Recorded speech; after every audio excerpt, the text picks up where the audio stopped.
Like many other things, composition and perspective can really change how your audience views your videos. Obviously, I'm just hand-holding this right now because I thought it would be easier to show you what I'm talking about.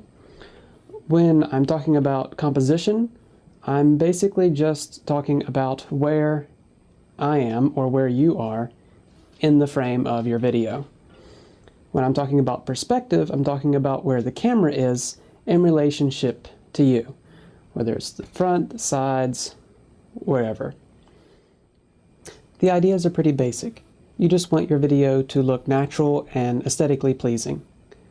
The main things are just making sure that you're not way too high or way too low or way to one side as far as the composition goes.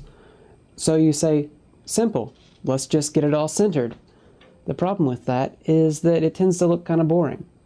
So the general rules for photography, videography, graphic design are all the same.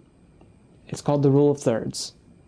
Now most any camera of any sorts will have some sort of setting with a grid on it showing you your video cut into thirds. This is what my camera looks like. As you can see, I'm right alongside the sideline here, and where the cross points are is right about where my eyes are. That's where it's most aesthetically pleasing. Now why is that the most aesthetically pleasing? Who knows, just how we're made, apparently. But as far as perspective goes, again, you just want your video to look natural. You're not typically looking from a really low angle up at somebody's nose, and you're not typically looking way above or way to the side. Just having your camera at eye level with you, straight and center, that's about it. Now you may be thinking, I see other camera angles and compositions all the time in videos and it looks good. And that's true, you can use other things as well.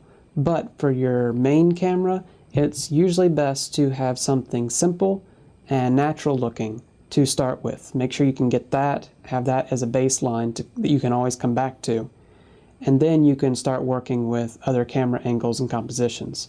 And I'll be going over that in a later vlog on different tips for using multiple cameras.